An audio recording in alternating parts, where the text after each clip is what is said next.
if your name that appears on your Zoom window is not the name that you registered with, we need you to change it to the name that you registered with. And you can do that with the 3 dots under your name up in the corner. All right, we're going to go ahead and get started. Thank you for joining us today. This is our first ever PAL Author Showcase, and we're hoping that it will be something that we can do quarterly. So let's hope that we, have a good turnout. And it looks like we had I think 24 people that that signed up for this, so that we're pretty excited about that. Yeah.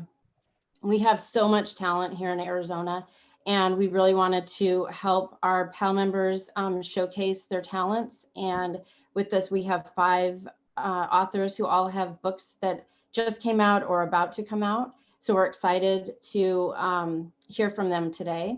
My name is Laura Ellen, and I am the PAL with Published and Listed co-coordinator for the Published and Listed membership. And Dianne White is our other co-host, and she is the picture book Published and Listed coordinator for our members.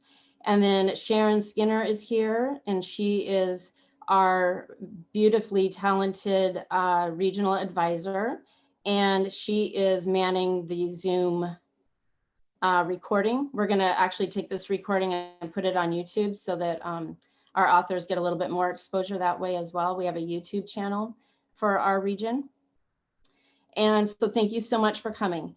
The way that we're going to do this today, we are going to each of our authors are going to take about 5 minutes to introduce themselves and their book. If they want to read a little bit, they can, or just talk about their book. And then after that, Dianne and I are going to take turns asking questions for our panels. And that should take us right up to about 2 o'clock. And then we're going to take questions from the rest of the audience. The way that we want to do it, because we're going to, just to save time, we're going to keep everyone muted. But if you have a question that you want to ask for our authors, just please put it in the chat. And to discern between chit chat and questions, we want you to go to the host and tell her to allow you. What is that? What is that coming on? Can you guys still hear me? Yes. Someone was not muted. I have muted them. Okay. So when you're putting your question in the chat, please put 2 question marks in front of it so that we know that that's a question that you want us to ask the authors, rather than just chit chat in the chat. We also do have links that we're going to drop into the chat a little bit later, where you can, it'll take you directly to an indie bookstore link to order the books if you wish to purchase the books from our authors. All right, so let's get started, and we're going to start with Bill. Hi there. Hi, everybody.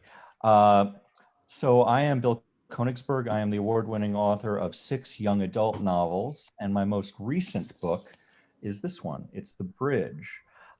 Real quickly, The Bridge is the story. First of all, trigger warning, I'm going to be speaking briefly about suicide here.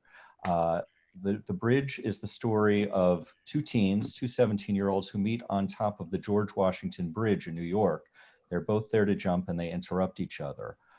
Then, based on what happens the moment that the 2 of them are sitting 100 feet apart, both with one leg over the railing, the world actually splits into 4 different realities. So we get 4 stories here. In the first story, the girl, Tilly, jumps, and we get the story of the aftermath for her family and the aftermath for the boy and his family for his decision not to jump. When that story ends, we go right back to that first moment, and this time the boy jumps and the girl doesn't. In the third story, both teens jump, and we flash forward into the future where we meet not only their families and see the impact on them, but the impact on people we haven't even met before, the impact of the absence of these 2 characters. And finally, in the fourth story, which is where I'm going to read briefly from, both teens decide not to jump. and we get to see the incredible connection that is created for these two teens and how it is life-changing for them. So I wanted to read a real brief section that kind of gives you a flavor of the tone of this book. It is a heavy book, but it's really a book of hope. And really what I tried to do here is cover all of the options about what could happen so that when people are feeling depressed, as I have felt very often in my life, perhaps they might think of other options. Anyhow, this is the two characters early on, about a day after deciding not to jump. They are on Coney Island. They are sitting on the boardwalk and they are talking. It goes like this. Aaron takes a breath and explains his existence to the ocean. Sometimes I honestly can't even explain what it is. It's just this thing, this feeling in the pit of my stomach. It's disappointment with myself, that I'm not better, that I'm not someone people like more, or someone who's more talented or better loved or worthy of the attention I seem to need just to survive. To be more like my fish, but the human version. Tilly says, more like human fish? He rubs his forehead. I love my fish. I have a 60-gallon tank and currently 7 goldfish. There's Brittany spearfish, Tina tuna. Oh my God, she says, and she rolls her eyes and her face heats up a bit. He cracks a smile. You're gonna leave now, aren't you? She stands up like she's about to walk away and then sits down again.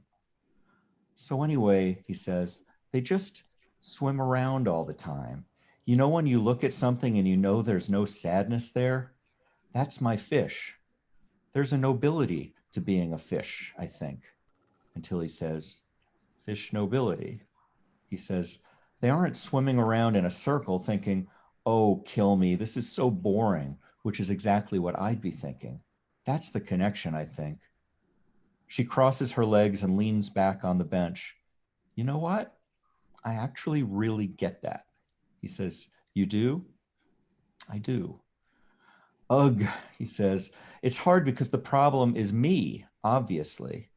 Tilly scratches her forehead in a way that she hopes translates as, yes, I too am the problem, without her having to say it.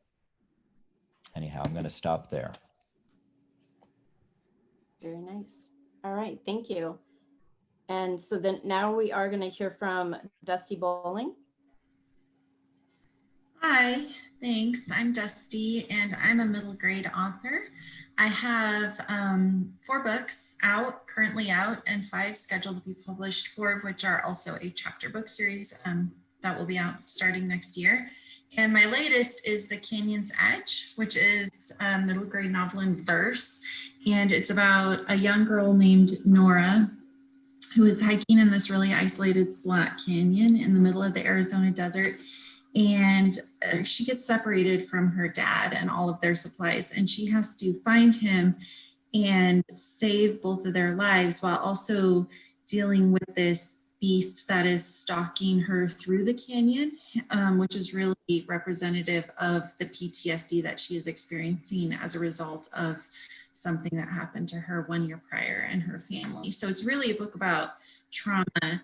It's a book about healing from trauma and how difficult it is to reclaim your life after something traumatic happens to you. So I'm going to read a poem. It's also quite heavy, like Bill's book, but also full of hope and a story of hope and healing. So this is called Come Back. I force myself up, I continue walking, I move forward. Eleanor, sometimes people who've experienced a traumatic event come back even more resilient than they were before. There is no excuse for giving up. I have to keep trying, even when I once more veer toward the edge, even when my knees begin to buckle, even when the black spots dance in my eyes, I have to never stop trying. I can come back from this. I want to live, and I want Dad to live. The clouds are moving in, the desert sky growing ever darker, giving me some relief from the burning sun. I'm grateful for every cloud. The refreshing smell of creosote suddenly fills the air and my lungs. It gives me the tiniest boost, clears my clogged mind, drains an ounce of lead from my legs. It's raining again. Not here, not over me, somewhere.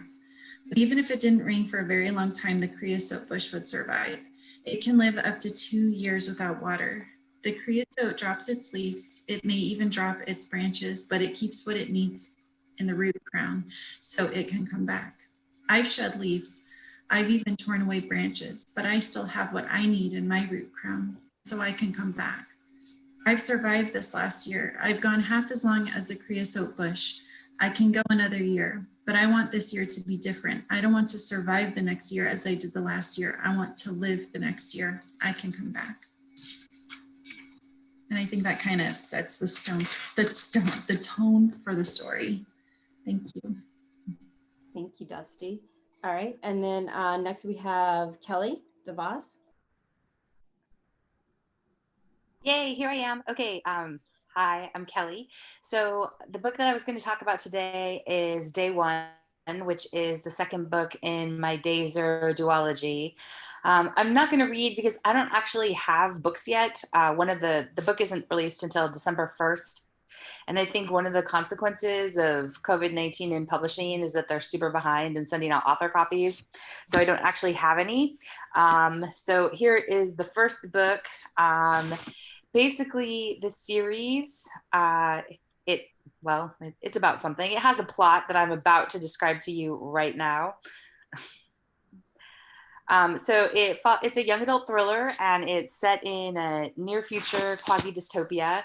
And the book follows a teen hacker, Jinx Marshall, who believes that her father is responsible for triggering a political and economic crisis. So she's left in charge of her little brother, Charles, who's 8. And she's with her stepsister. They're kind of snarky. They don't get along. And with all of that going on, they're being pursued by this shadowy paramilitary group. And they're all on the run together, trying to basically get out of the country and figure out if her father is really responsible for all of this chaos. So for me, it was really important. I wanted to write the book because first of all, it was very important for me to write a teen girl character who's involved in computer science. So the Jinx is a coder. There's a lot of code passages actually in the book. I went to code camp myself in order to kind of like learn a lot more about how to deal with that kind of stuff. When my daughter was in school, when she was younger, she was the only girl in her school's computer club, and she was the only girl in like their Lego league and like their STEM clubs. And so I really wanted to have a strong STEM female heroine out there.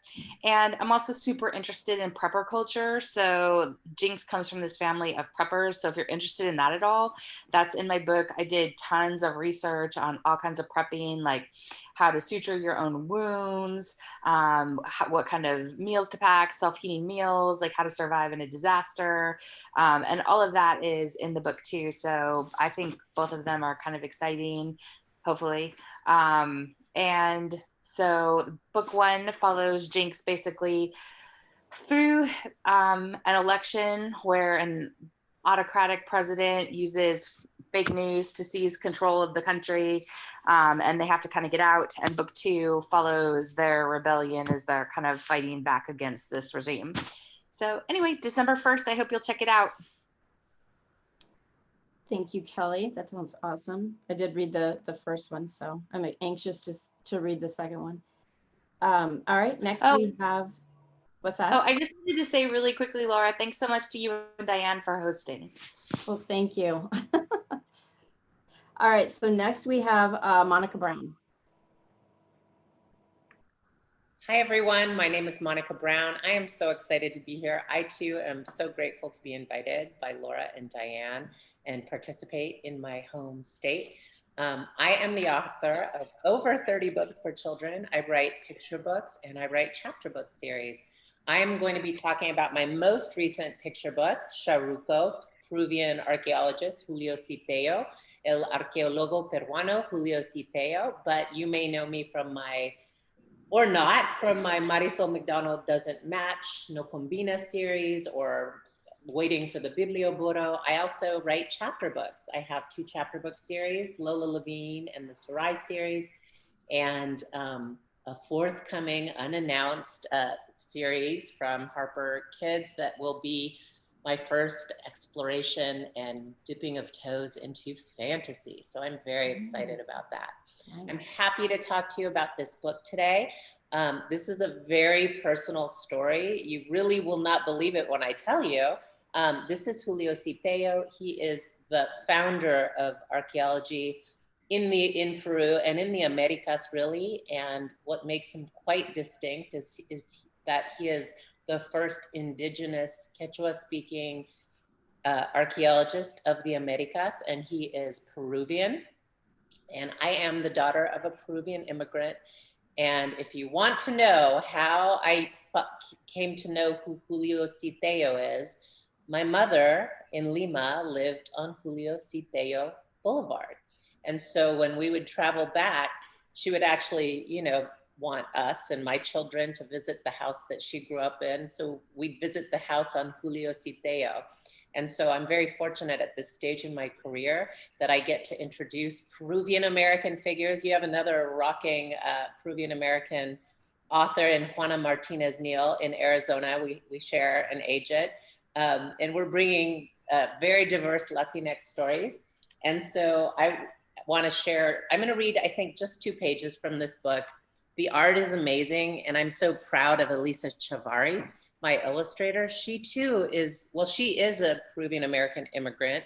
She was born in Peru, but we put such love and dedication into the research and getting everything just right. So I just want to shout out her gorgeous art, and even like the end papers. We had a highlight this week when the Met shouted out this book because they own this mask.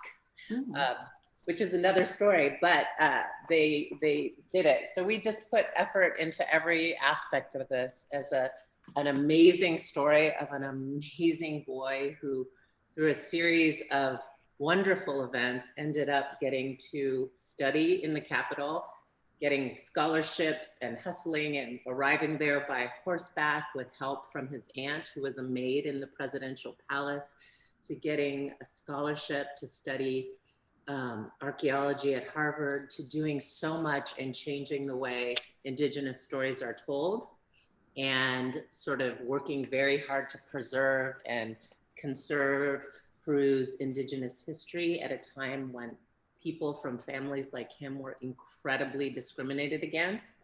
And I'm also very proud that Charuco is a Quechua word. It was his nickname used throughout his life. And so this may be the first book by a mainstream US publisher, children's book that has an indigenous, that has a Quechua word on the cover. So that's pretty exciting.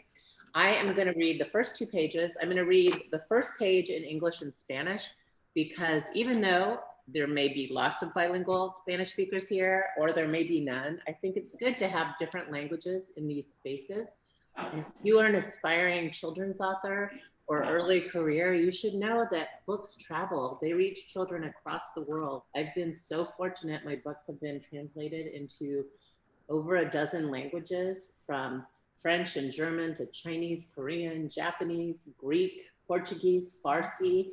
And so I think sometimes just letting that sink in. So here's the first spread. And I'm just going to start in English, read the Spanish, and then read 1 or 2 more. This is the story of Julio Citeo, one of the most important archaeologists in all the Americas. He was born in Peru on April 11th, 1880, in the rugged highlands just outside the capital city of Lima, in the shadow of the Andes Mountains. Julio and his family were indigenous. Their ancestors had lived in this region of Peru for generations. They spoke Quechua, the language of the great Inca Empire that is still spoken by many native people in Peru. Esta es la historia de Julio Citeo, uno de los arqueólogos más importantes de todas las Américas. Nació en el Perú en el 11 de abril de 1880 bajo la sombra de los Andes, en la escarpada zona montañosa a las afueras de su capital, Lima. Julio y su familia eran indígenas. Sus ancestros habían habitado esta región del Perú por varias generaciones. Hablaban quechua, el idioma del gran imperio inca que aún hablaba mucha de la población indígena de Peru. And there are millions of Peruvians that still speak Quechua and other indigenous languages in Peru. Though I have mestiza heritage, including indigenous heritage on my mother and grandmother's side, there are many that are indigenous and living indigenous languages and cultures. As a boy, and this is true, as a boy, we have icons of archaeologists in the United States like Indiana Jones. Well, as a boy, Julio was brave and curious. This earned him the nickname Charuco, which means brave in Quechua. Charuco was always seeking, searching, and exploring the caves and the burial grounds he found in the foothills of Paricaca, a snow-covered peak in the Andes. He was fascinated by the bones and pottery and other mysteries hidden in the earth. Nothing scared Charuco, not even the skulls he and his brothers uncovered in ancient tombs.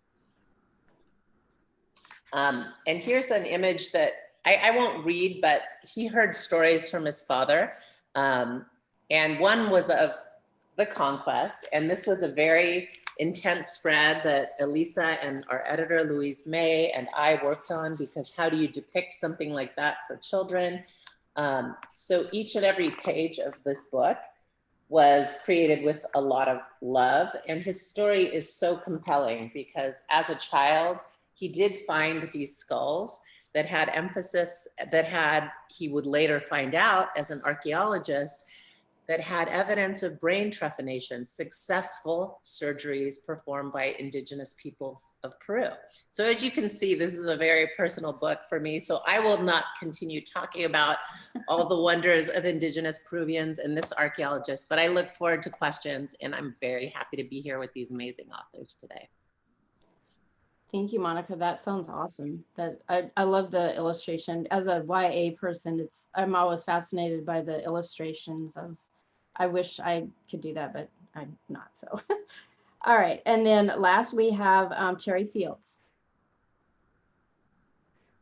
Hi, thank you so much for having me today, Dianne and Laura and Sharon. Thank you so much for doing this. It is a great joy to be here with everybody today.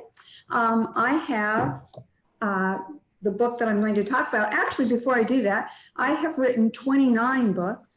Unlike the other authors here today, my books range from picture books to edgy YA, to chapter books, to middle grade books, to books in prose, to books in verse. And I've been fortunate enough to win a lot of different awards over the years. Some of my books have been out now for almost 25 years. And my background is that I'm also a teacher. I was fortunate enough to be Arizona's Teacher of the Year, and my whole career was devoted to trying to get kids to love to read. So even though every award I've won has been a great joy, the greatest joy to me is either getting emails or letters from kids or teachers saying, I never finished a book before, but I couldn't put yours down, or I loved your book. I've read it like 12 times. And so, you know, for me, that's like, yes, because I work so hard to try to get kids to love to read. And I keep switching things up, and I think it's just something inherent in me. As a teacher, I'd have a great lesson plan. I'd use it for a couple of years, and then I think, well, okay, but I'm bored. What can I do that's really different? And I've needed to do that with writing too. So this latest book, and that's The Tooth, here it is in English, and here it is in Spanish. This latest book for me was something totally different. I have never done, everything I have done has been fiction. This is the first time ever that I did an informational book instead. And again, that teacher hearing all these kids say to me, well, I'm only reading this because I have to do it for a report. So I thought, okay, I wanted to do something that would make kids, you know, that would make them want to read. And then kids have such different reading levels and so forth too. So I thought all children like riddles. And so if the information was put in the form of a riddle, perhaps they would like and read that better. And then at the very simplest level, well, let's see, maybe I can pull up a page or so of it, and we'll see if that comes up right away. There it is. Okay, so different animals have different kinds of teeth. This is all about animal teeth. Can you guess the animals based on the clues? And so unlike all my other books too, I wish I were a great artist. I am not at all. And usually I provide the manuscript and the art department and the artists and the illustrators take over. And sometimes, you know, I have further say so, but really I defer to them. They're the experts. Excuse me, but this time, because they decided that they were going to use photographs, I got to be involved in every aspect. So I got to be involved in how big should the box be over the animal. And then we put a hint in, and so then I got to do the hints. And then I went back and I thought, okay, I want to put in an additional fact in so that kids could get a little bit more information. And so for one of the things that was the most difficult for me about this book is I had about, I would say 50 pages of information as I did my research, and then boiling it all down to such a little tiny thing as so that was a kind of a fun thing and different to do. And this kind of gives you an idea. Then they also have at the very back of all of their books, a For Creative Minds section that extends it. And again, usually there are other people that do that. But again, I have quite an educational background too. And so this time I got to do a lot of the For Creative Minds too. So that was different and interesting for me as well. And for me, part of the joy of writing is continually pushing myself to new challenges. So thank you very much for having this today. And I think that does it for me. All right, thank you, Terri. So thank you, all five of you. Like I mentioned earlier, we here in Arizona have some really awesome talent, and I couldn't have thought of 5 better authors to start our first showcase with. So thank you so much for that. So we're gonna get into, Dianne and I are gonna go bounce back and forth asking the panel of authors questions. And then when we get to probably around 2 o'clock-ish, we're going to open it up for the audience. Those of you that are in the audience, please put your questions, if you have them, in the chat box.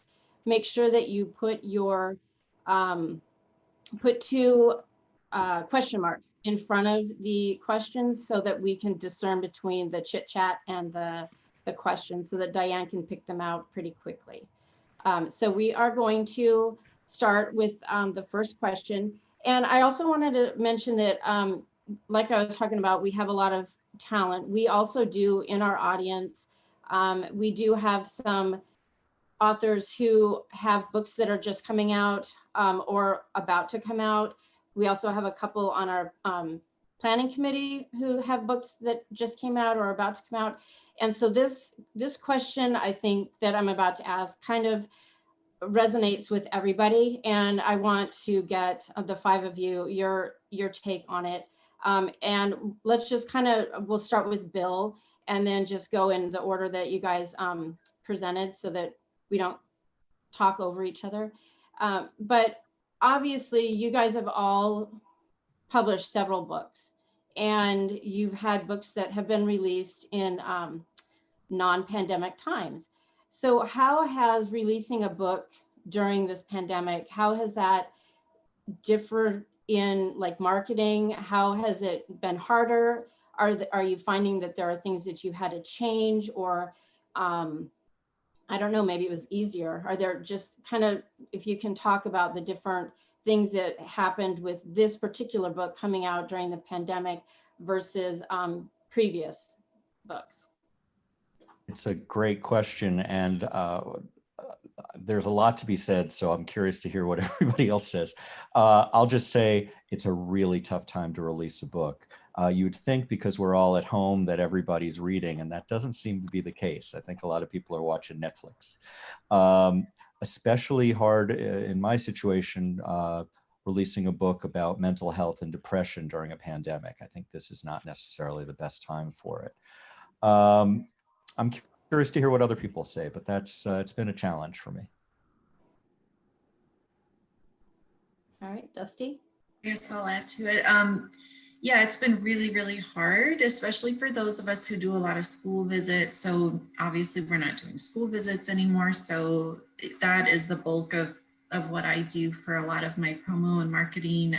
No bookstore visits, no conferences, nothing in person anymore, but we're gradually getting used to this new world and starting to do more virtual things, but it's definitely on a much smaller scale. So you're reaching way fewer people and readers. And it's like my publishers keep telling me, like, you know, in the pandemic era, this is not that bad. So, you know, everything's down. And I also agree with Bill. I don't think people are reading as much as you think they are, because I think that we're all very distracted, writing and reading, and we just want to be like, we just want Netflix and stuff that doesn't make us think too hard.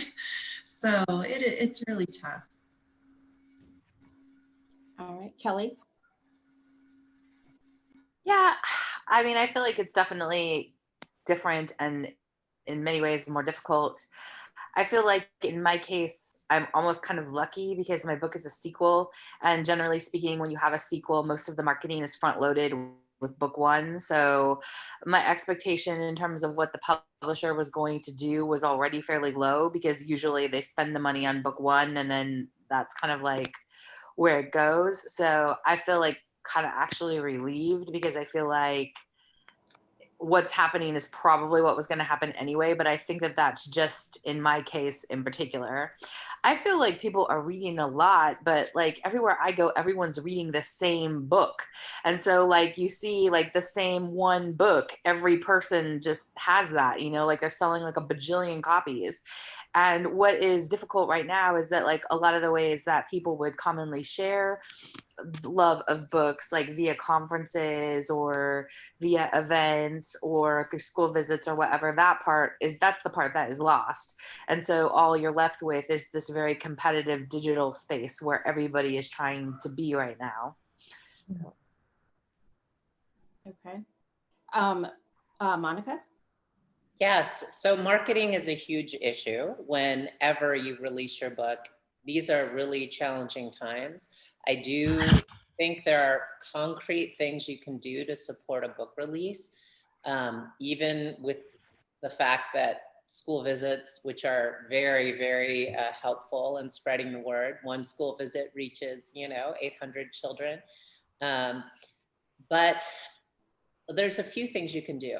For one thing, obviously, putting everything into your craft, because at all times, for most authors, things like awards, so making sure your team is still submitting your book to different awards, creates those big library buys and starred reviews. So of course, have something quality. I think what was really wonderful for picture books, and you'd have to get permission from your publisher, is that my publishers eased up restrictions so I could do lots of posted story times, some of which have gotten, a couple thousand views. My book trailers, visuals, things that parents can share at home.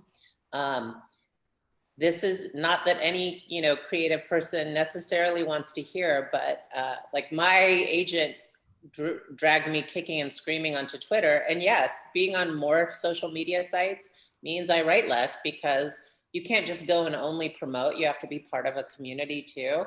But that built up, like even though I may have 2,000 followers on Monica Brown, children's author, they're all librarians and teachers. So when I share my work, it really has an impact. So this is maybe marketing 101, but have a nurturing, positive Facebook community, Twitter. I'm not on Instagram. I probably should be, but I have to have some boundaries. I ask my agent, here's a pro tip.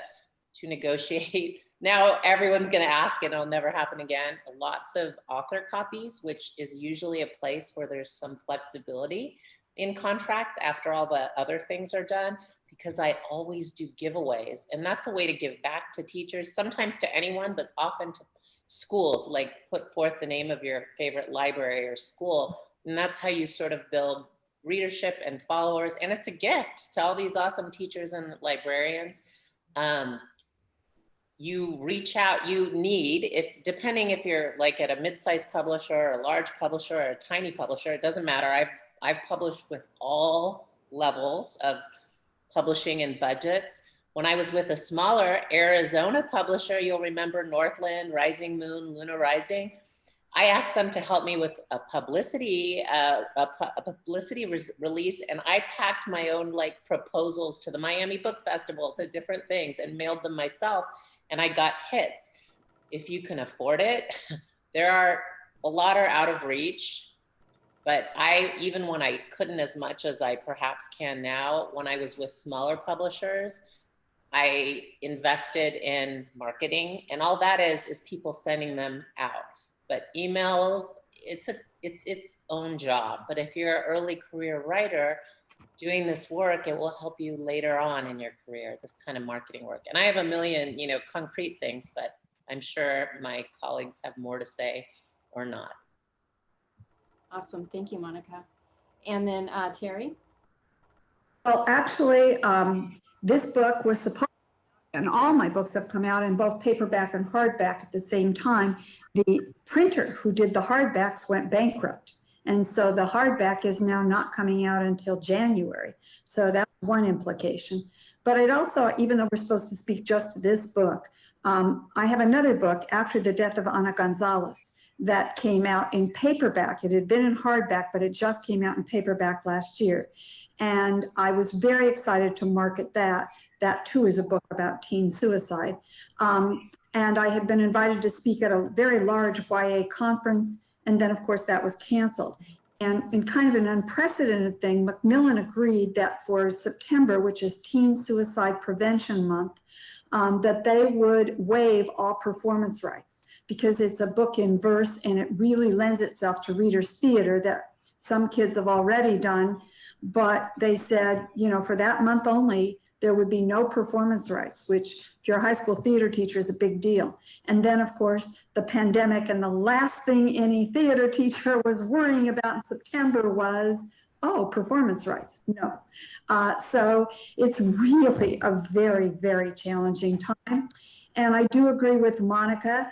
I listened to someone who's actually doing pretty well during this pandemic. And she said she spends 3 hours a day writing and 5.5 hours a day on marketing. Wow. Yeah, but she said it's absolutely paying off. Wow. That's just not me. And so just to follow up, are any of you finding that you're writing less? Or, I mean, it would seem that because you are, homebound, that you're writing more, but I know myself, I'm not writing hardly at all. So I'm just curious how you guys are all doing. Whoever wants to answer. Well, personally, I've been transitioning to horror. I've got my first horror book coming out next summer. And I feel like the mood right now is perfect for me. I am just cranking material out. It's like you couldn't ask for a more inspirational set of circumstances if what you want to write is somebody terrified all the time. So there you go. And this is the truth. I am a teacher too, and it's in the best of circumstances, it's hard to write. I'm a professor. I try to write, set up 2 or 3 days in a row, like keep Friday morning free and then maybe Saturday, and write a lot over breaks and summers. But I decided with the pandemic, it is too stressful. And it was a matter of survival, and my students were extra needy. So what I'm doing is I have grades due this week, and then it's harder to have writer's block when you're on you don't have the time to write. So in my opinion. So now that I'm going to have 5 weeks, I have a lot of projects and they will get all my attention. So I wouldn't say it's a disaster. It's just a different prioritization. Like, I know what's possible and what isn't. And at the highest levels of stress, you have to be able to access some joy if you write picture books and chapter books at least. And then on the other hand, this is exactly the opposite of you, Kelly. I decided to accept something I might not have, that is so out of my range, because it sounded very fun to exist in this happy fantasy land of this new chapter book series, which I probably would not have accepted if it wasn't for the pandemic, because for all sorts of reasons. But I'm like, yeah, I wish I could tell you what it is, but I can't live in this alternative world. So. Anyone else?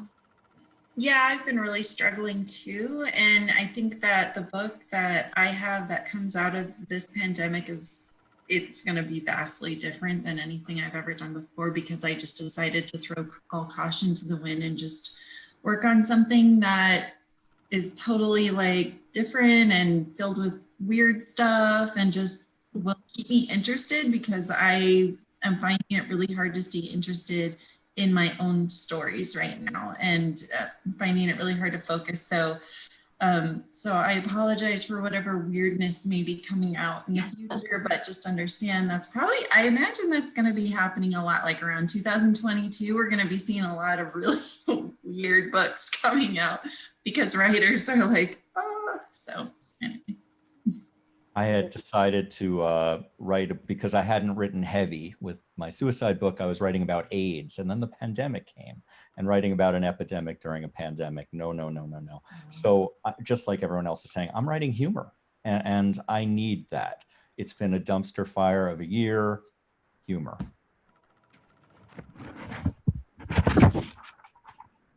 Terri, do you want to weigh in on that? You know, I have been, again, something very different for me. I have been working with a co-author for the first time, and we have been working. It is a very heavy book. She is Nigerian, and it is about a story in Nigeria. It's unlike, there just simply is nothing else like it, but it's not upbeat. And so it's not easy going right now, but working with her has been an incredible joy. So kind of what everyone seems to be saying is that you're all being willing to try something new, consider something that maybe you haven't done before, whether it's because it feels lighter and happier, or even darker maybe, but it's a new experience. So those are good things for all of us to keep in mind, is to be willing to take chances and, you know, try something that maybe we haven't tried before. But, you know, the idea of finding a routine that will work for you during this period of time. So let's take a little step back, because I think we probably have a lot of newer writers who are hoping to be published one day. And can you think back to how you got your start, or any advice that you might have for those writers who are just trying to maybe find where their spot is, whether it's writing a novel or writing a picture book, or you know, where they might fit? What do you have some tips? And let's just mix it up a little bit, and let's start with how about Kelly? Tips for newer writers, and remember how you began, and any advice that you might have for newer writers. Okay, so first of all, I guess my tip would be, if you can at all, I'll sit closer to the computer. If you can at all do it, I feel like if you can get involved in some kind of a writer's group, ideally with people who are kind of in the same position as you are. I have a couple of friends that are published writers now, like Amy Trueblood is one of them, for example. But years ago, we met on Twitter when none of us really had an agent or any kind of a book deal, and we formed a writers group, and we would do chapter exchanges and so on and so forth. And I think it's so important to try and find like a group of people that you really trust and that you can exchange work with. So I think that that's really important. And I think just like, for me, being part of a community, I did lots of online contests. I did lots of pitch contests. Every time somebody would give away a critique, I would take it. And I feel like, you know, just kind of trying to like always look for opportunities to be improving your work is kind of what I would recommend. That's great. Somebody else. How about you, Bill? Yeah, I suppose I think in two areas, and one is with Kelly. I'd be thinking a lot about craft, and you know, when I think of craft, I think of voice. I think of like making sure I'm writing in what is authentic to me, perhaps rather than thinking about what is the trend. I know that there are writers who do things differently, so that would be one thing. And the second, I must say, it's not my way of doing things, but man, does it make sense to get on social media, as you know. Was said by Monica, you know, and start to create that community, because that's going to help you. Very good. How about you, Dusty? Well, I agree with everything that Kelly and Bill said. And I think some beginning writers, they get so caught up in getting focused on published, they're not focusing enough on how do I improve my craft. And so really focusing on craft, because what's going to come down to in the end is your book, your manuscript. You know, you can have a huge following on social media and write a fantastic query letter, but when it comes down to the manuscript, if it's not there, it's not there. So I think just focusing on your craft as much as possible, and and learning to take feedback. You know, also sometimes beginning writers have a hard time with feedback and with revision, and if you don't get used to revising a lot, you're going to struggle. So learning to kill your darlings and cut things, and not every word you write is brilliant, you know. So learning to cut your stuff and change it, and not get too attached to everything you write, and take that feedback from other writers. They said forming a writers group, a critique group is great. And then when it does come time to query, if you're lucky enough to get feedback from an agent or anything like that, really taking it to heart. So. Yeah, great suggestions. How about you, Terri? I agree with Dusty. You know, I think writing is really not about writing at all. It's about rewriting. And so don't be afraid to chop up your words.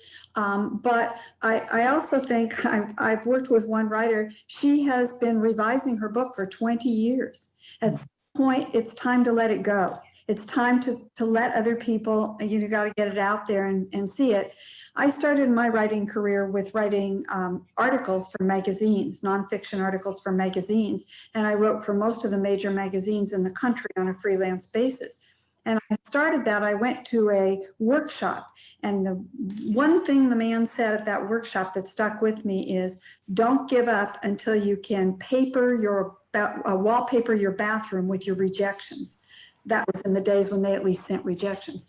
But perseverance matters. The great writers, you know, including F. Scott Fitzgerald, were told, you have no talent, no ability, and forget about being an author. So you have to believe in yourself, but you don't believe in yourself to the point where you don't put out something that's really good too. Yeah, awesome. Such great advice, everybody. And Monica. Everyone's advice is so spot on. I just want to, every single person, I wish that people could internalize that. I guess I'll add what hasn't been added. You know, following Terry's the emotional and how we walk in the world as humans aspect. I tell my writing workshop students, like, become at peace with rejection, because if you let it define your insides, it's going to be a long and difficult process. And I give them the many examples of my own experiences, but also be mindful of how you treat every human being in the industry, from a writer who wants advice to you, to editors, to assistants, etc. Because there are many beautiful, creative people in the world that never get a book contract, never get published. And it matters really, because very few people enter children's publishing at any level, at the editorial level, marketing, or creatively like us, do it for the money. And so there's no space for divas, and especially if you're early career. I guess you get a little more diva quotient allowed as you go on. But I believe in building great relationships with the people I work with. And as a result, almost every editor I've had more than one book with. And goes without saying, craft, effort, and especially what Dusti said, listening to criticism. Like, it's amazing, the ego. Like, if someone tells you something enough times, maybe it's time to believe it about your writing and stretch a little further. Yeah, such great advice. And especially, well, for all of us, but for people who are newer, I think maybe it was Dusti who said that people tend to want to go to the end of the game. They want to see that book in their hand. And there's so much that comes ahead of that.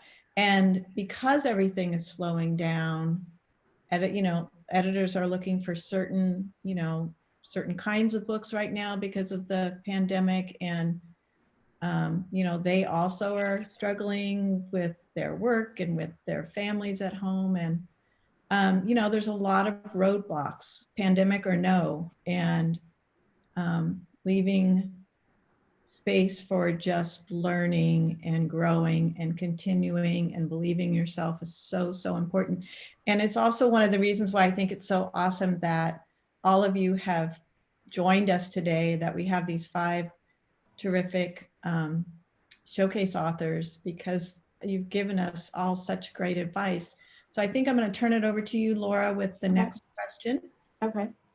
I'm going to talk about a little bit about agents. Monica, you mentioned that you and Juana have the same agent, I think is what you said. I'm just curious for all of you, if when you first started, if you had an agent, and if so, are you still with that same agent? And just kind of talk about your experience, and for those who are new, what it's like to work with an agent, and are there certain things that you've learned over the years that can help them in choosing agents? So it's kind of a several pronged question, but why don't we start with Monica? Wow. Agents, I had my first 2 books under contract and 1 book out when I got an agent. I met my agent at SCBWI, Stephanie Sanchez von Borstel. So that's a shout out to why we need to professionalize and make, positive impressions as humans, not just as creative people. I think having an agent is invaluable, though I got my first book contract without an agent, my first 2. I queried 3 agents. Stephanie, who was a brand new agent with only 1 client founding her company, and 2 famous agents. 1 gave me an outright rejection, and 1, via her assistant, offered to represent me. This was different from Stephanie saying, let's meet for coffee, let's talk about your career goals, etc. So I did what at the time would have seemed crazy, and I won't mention the agent's name because they represented very many famous writers. But I went with the unknown agent who had amazing credentials and experience in publishing. So I wasn't just being like foolish, but I got her best energy, and this isn't the way it always works, but because we've been together for 15 years, I joke that she's my literary wife, that we have an amazing relationship. So you're gonna have lots of decisions about a newer agent who's excited to go, or perhaps one that has a full roster of very famous writers that keep them busy.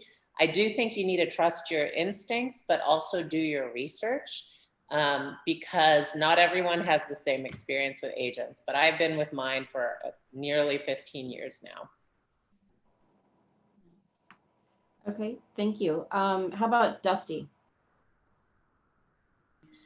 Well, I found my agent, I guess you could say, the sort of old school way, just writing query letters and finding which agents represent, what I was writing online. And I started emailing those out, and I'd email them in about batches of 10, and I got a lot of rejections, got very few manuscript requests. So that was for my first book that got published, which was Insignificant Events in Life of a Cactus.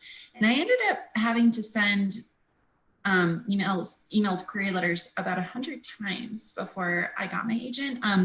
But during that, so yeah, wallpaper for your bathroom with your rejections. Of course, I didn't print mine out. I just deleted them.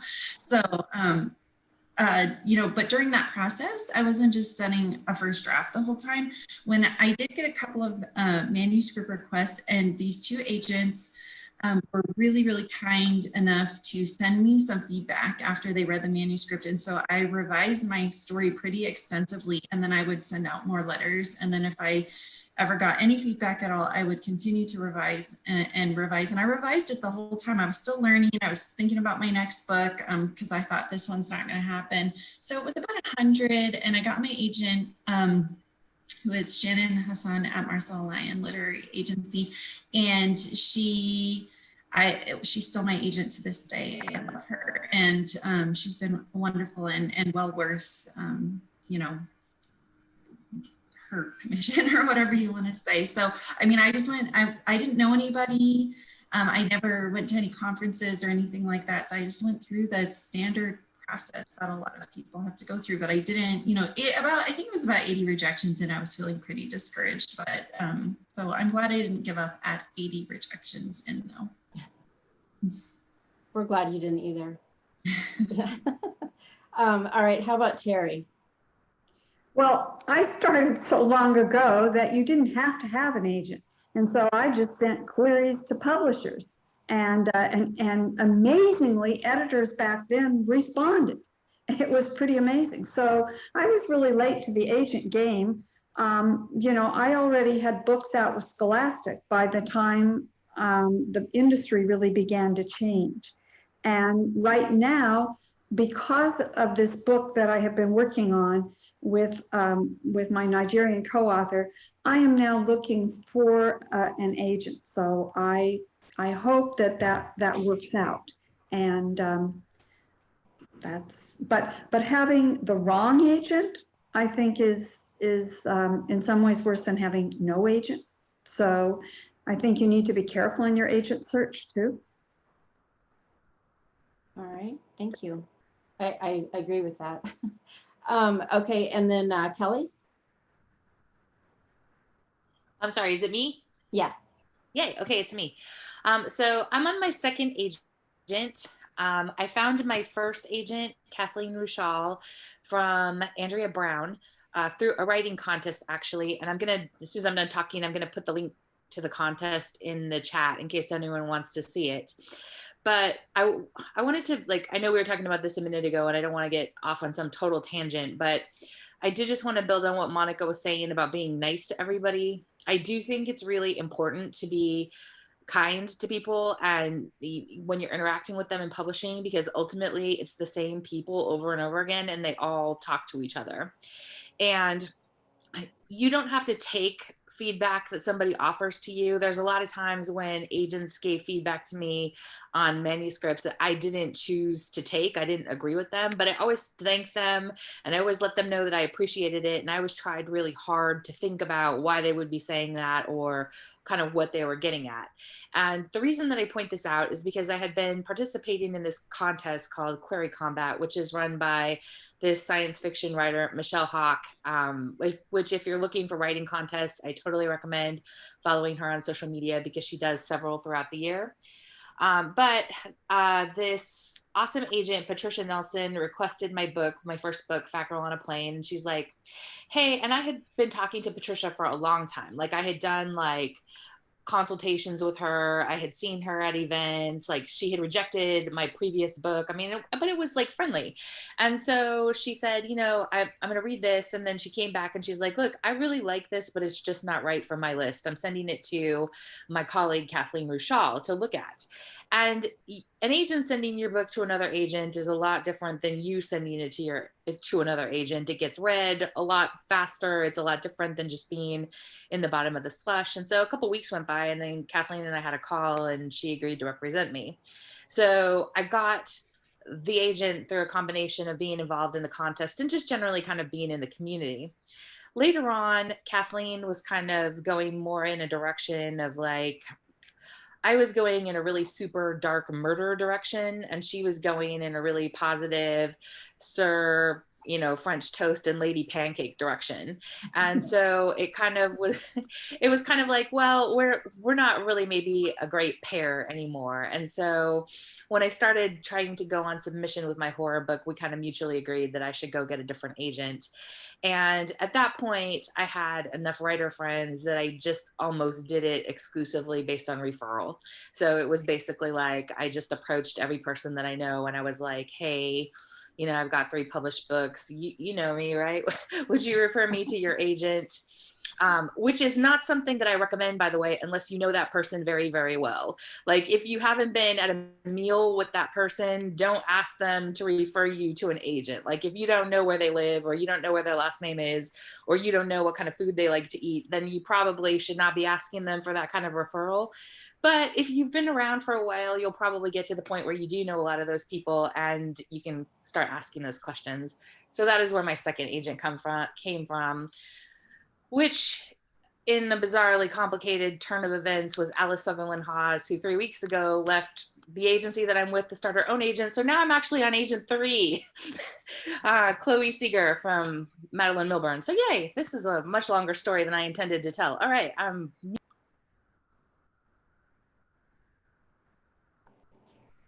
All right, lost you there, but how about Bill? Yeah, I have a similar story to Kelly. It sounds like to me, 2 things I'd say that have been true in my experience. One, as we've heard, get in front of agents. You know, these conferences where you can meet an agent, such a good idea. That's how I got my agent in the Paleolithic period many, many years ago. And then I think you do get to a point where it matters more how you work with your agent. I think it really does matter because really your agent works for you. I wouldn't think that right away. I wouldn't be playing that game immediately. It's hard to get an agent.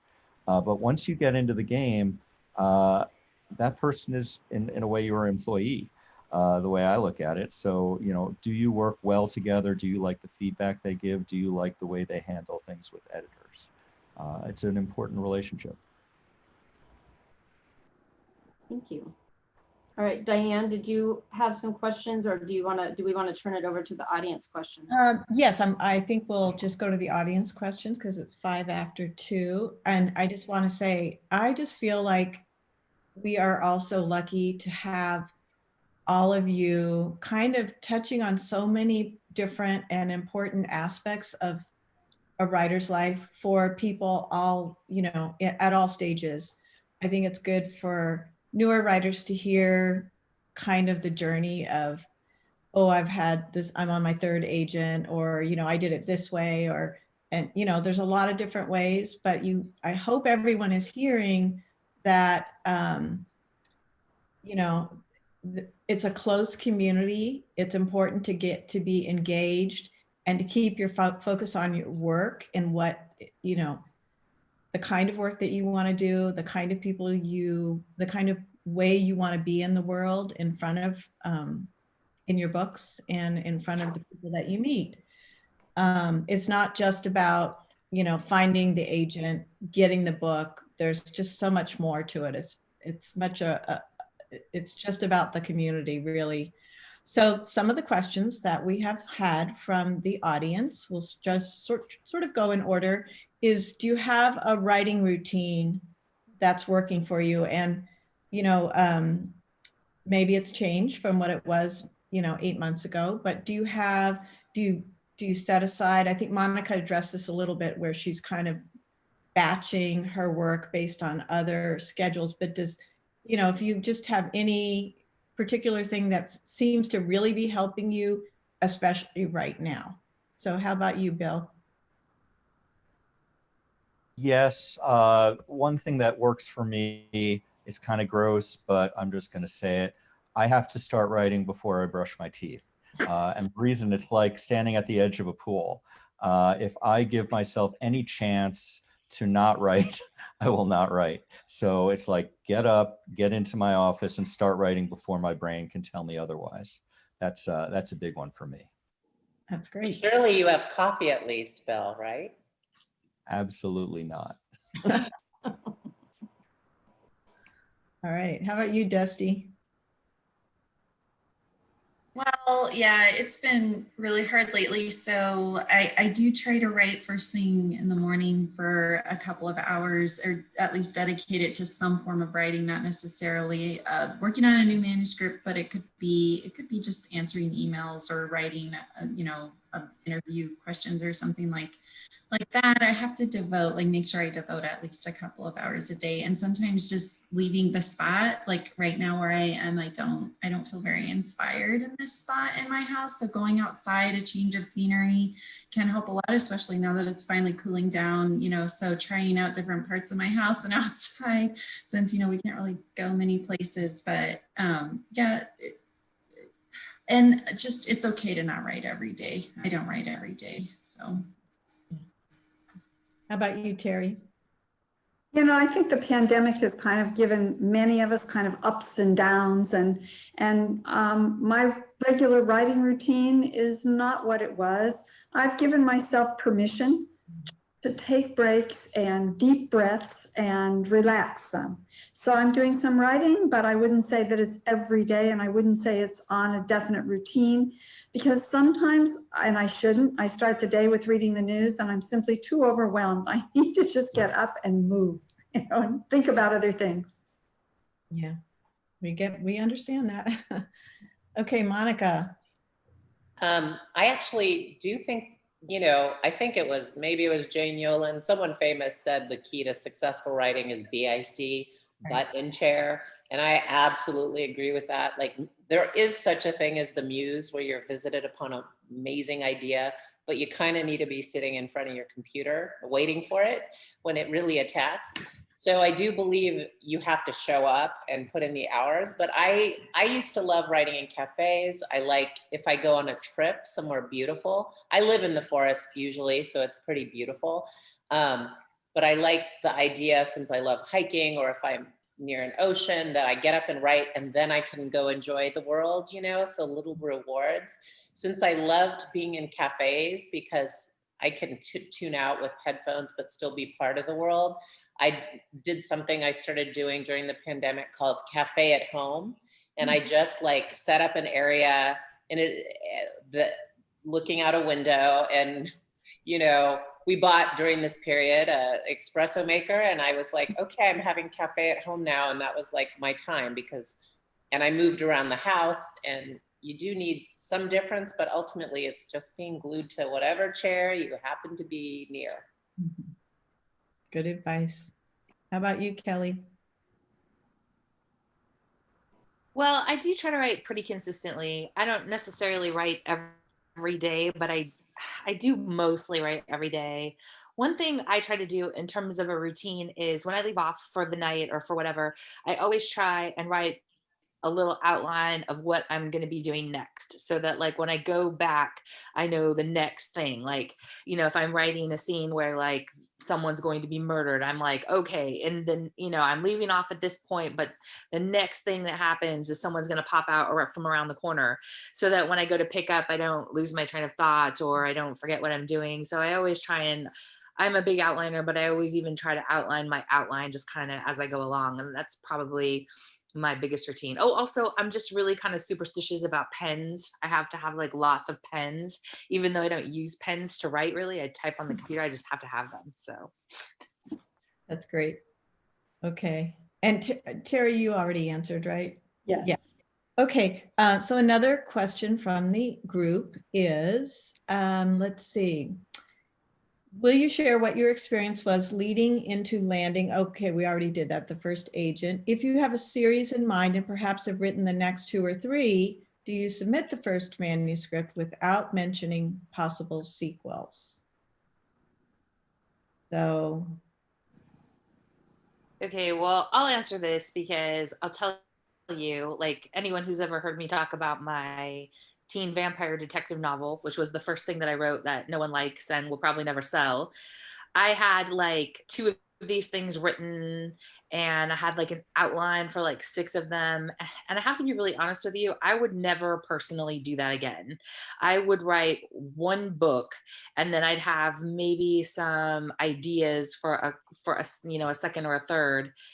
And generally the way that you word it in a query is you say, like, in general, you want the book to be able to function as a standalone book, but to have series potential. That's what they always tell you to put in there, to put in the query letter, that like, this is a standalone novel, completed 80,000 words, but it has series potential.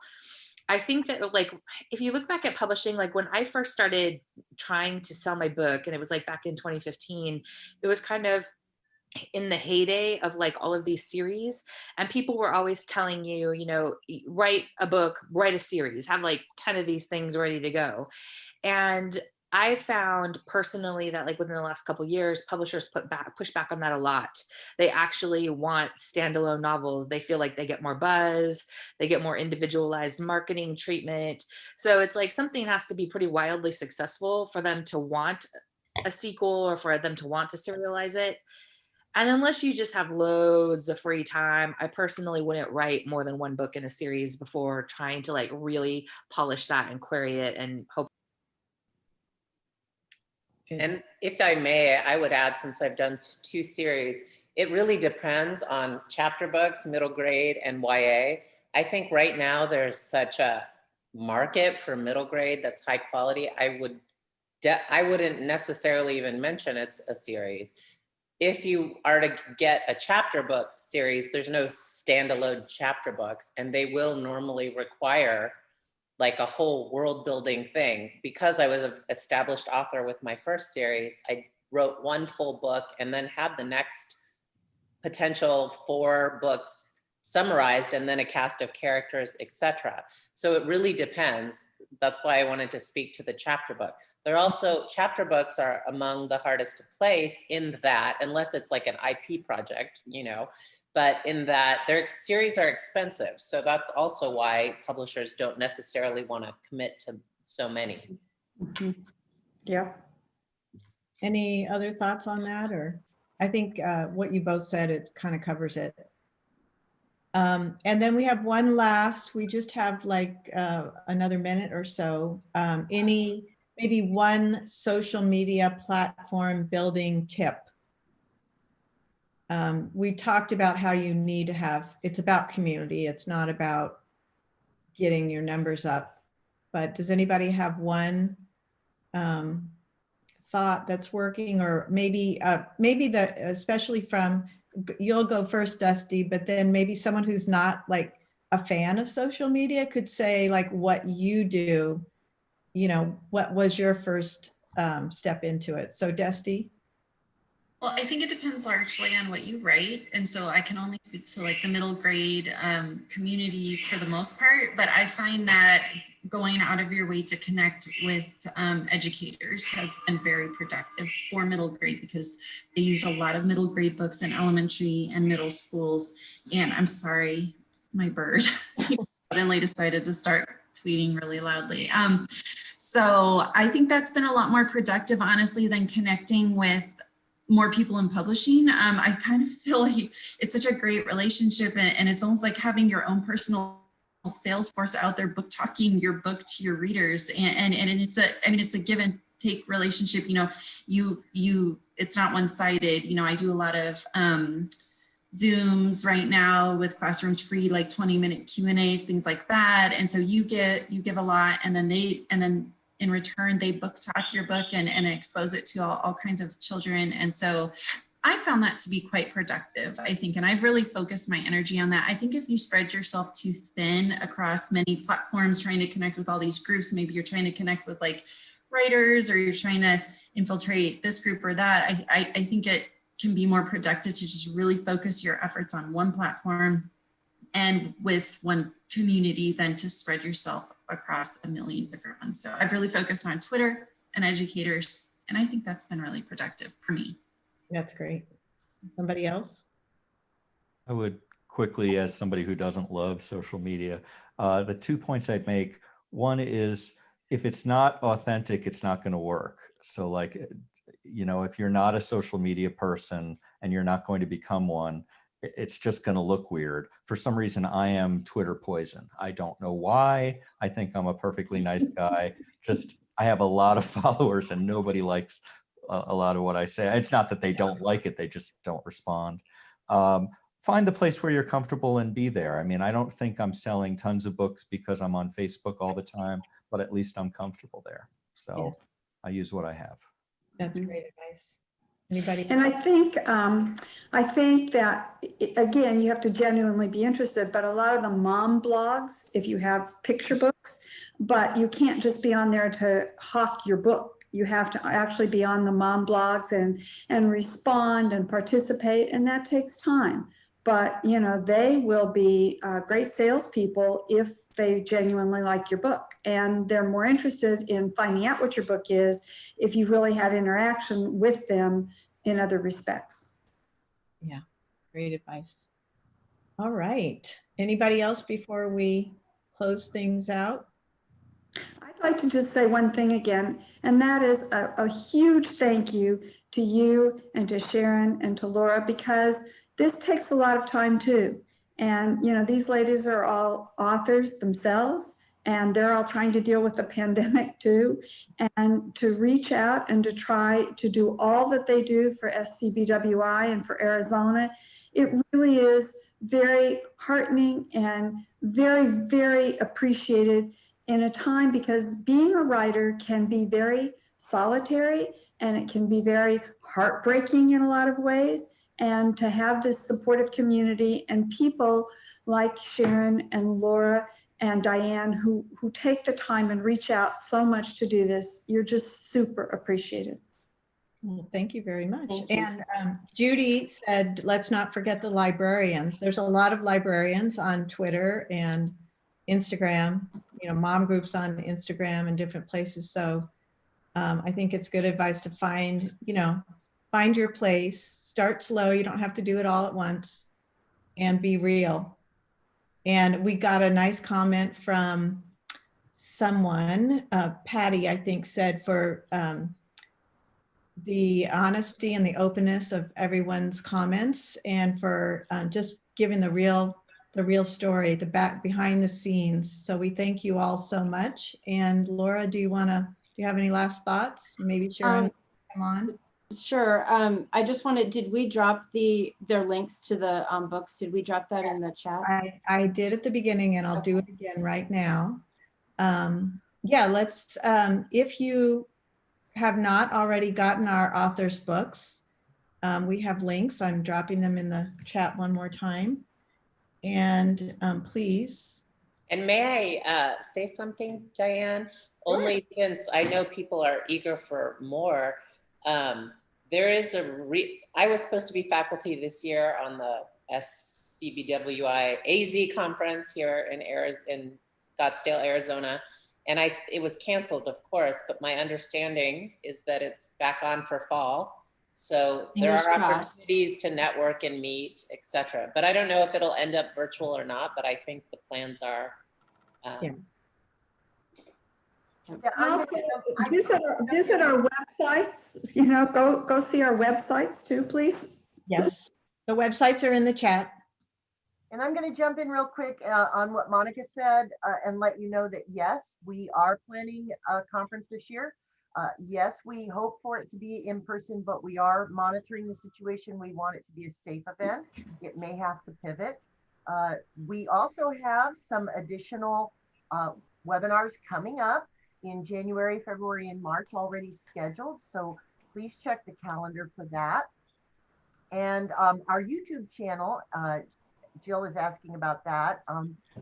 We actually, there's a link to it on our SCBWI webpage. There is a link to our videos and our YouTube channel there. So this will be posted there once I have a chance to allow it to be rendered and I have the time to get it up there, which I'll do as quickly as I can. And thank you, Dianne and Laura and Kelly and Dusty and Terry and Bill and Monica. Thank you so much for being a part of our community.